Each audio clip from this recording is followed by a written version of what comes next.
What's up, y'all? How y'all doing out there?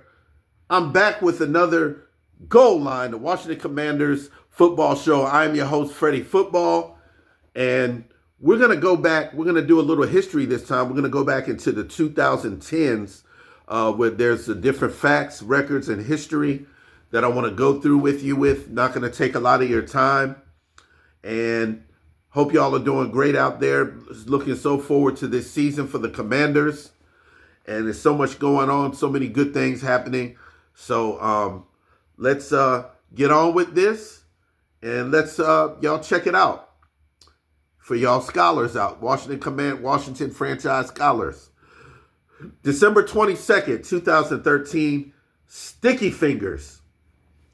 Wide receiver Pierre Garcon, you remember him, number 88. He breaks Art Monk's record for catches in the season as a member of Washington.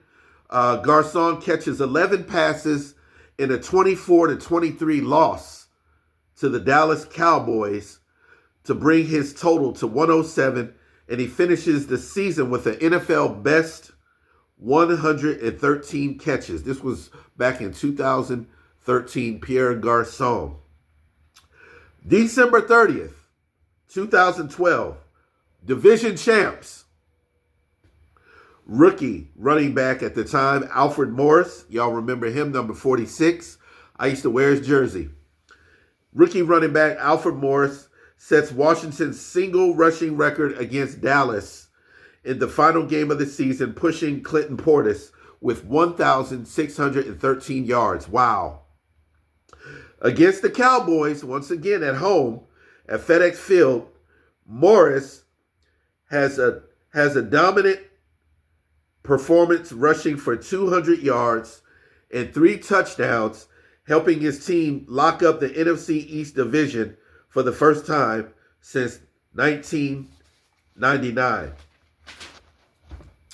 November 6th, 2011. One day, 2 records. Rookie running back Roy Halou and kicker Graham Gano have their names written in the record books in the game versus the San Francisco 49ers at FedEx Field. Halou finishes with 14 receptions to break the franchise single game mark of 13 previously held by Art Monk and Calvin Bryant. Wow, he was a running back. 14 receptions for a running back. Wow. Calvin Bryant was too, by the way. Gano connects on a 59-yard field goal against the Wind, breaking the previous mark held by Steve Cox. October 24th, 2010. 4 picks for Hall. Y'all remember cornerback DeAngelo Hall? Played for the Redskins. Well, DeAngelo Hall intercepts 4 passes all in the second half to help the then Washington Redskins defeat the Chicago Bears 17-14 at Soldier Field. I saw that game on TV, by the way, and that was a great game. He returns 1 interception for 92 yards and a touchdown. Yep, I remember that. Hall's 4 picks ties an NFL record with 19 others, including Washington's Sammy Baugh. Y'all remember him, famous quarterback back in the 30s and 40s. Slinging Sammy Baugh. And Dave Sandefur.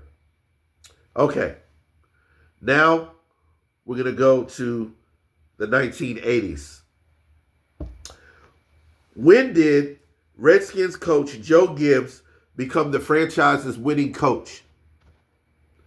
When did Redskins coach Joe Gibbs become the franchise's winningest coach? Answer: July 3rd, 1987, he wins his 70th game, passing George Allen. They defeat the Chicago Bears in the divisional playoff game, 27-13.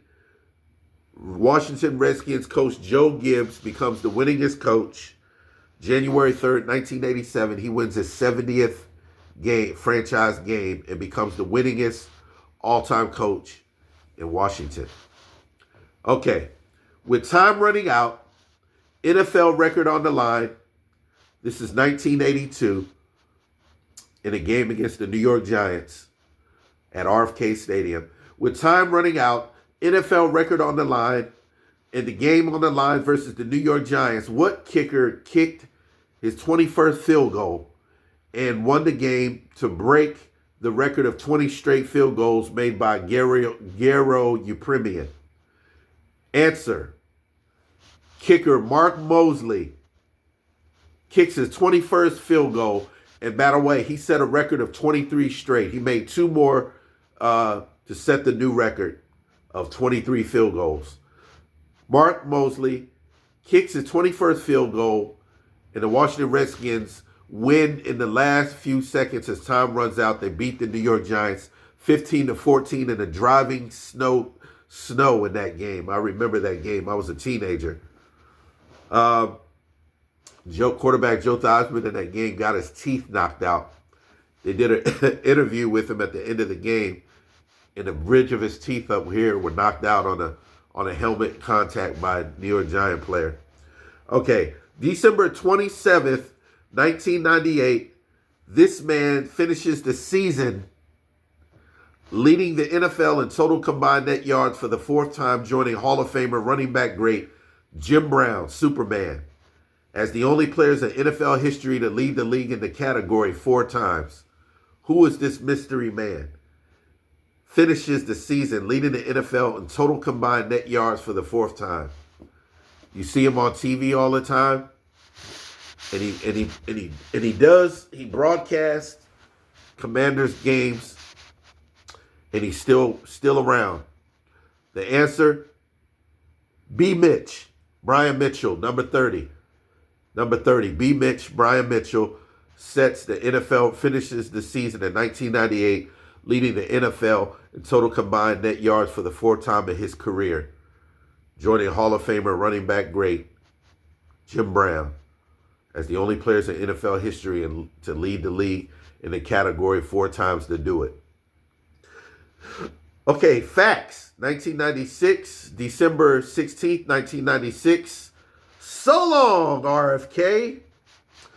The Redskins played its final game at Robert F. Kennedy Memorial Stadium, RFK, as we all knew it.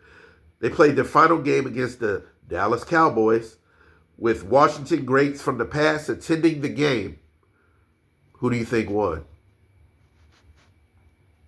Washington. Washington stomped Dallas 37-10. I saw that game too. They whooped that trick. Dallas won 37-10, and Washington finished in RFK with 173 wins, 102 losses, 3 ties at RFK, including an 11 wins and 1 loss in the playoffs. Wow. Facts. Last one of the day. November 4th, 1990, Washington roars back against the Lions. 21 points down in the 3rd quarter, quarterback Jeff Rutledge rallies, I saw that game too, rallies the Redskins, passing for 363 yards, and he went off. Chip Lohmiller kicks a 34-yard field goal to win it, 41-38.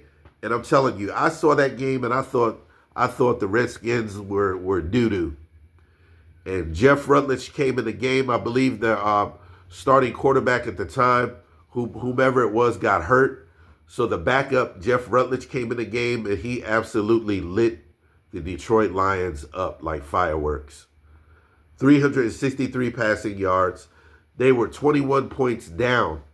It was 38-21, I believe it was. 38-17. And they came all the way back, and they were just scoring like 900. And they won the game. Chip Lohmiller kicks a 34-yarder to win the game in the final seconds, 41-38. So, that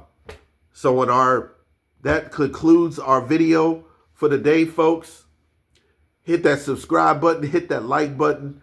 Thank you for subscribing to me. If you are watching, we are getting better. We are improving. And hail to the Commanders. You guys have a great week. Y'all be safe out there. And in our history and facts segment, we're going to go back to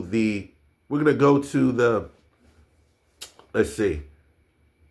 We're going to go to the 1970s. We're going to dig a little deeper in Washington history the next time I do a history segment, the 1970s.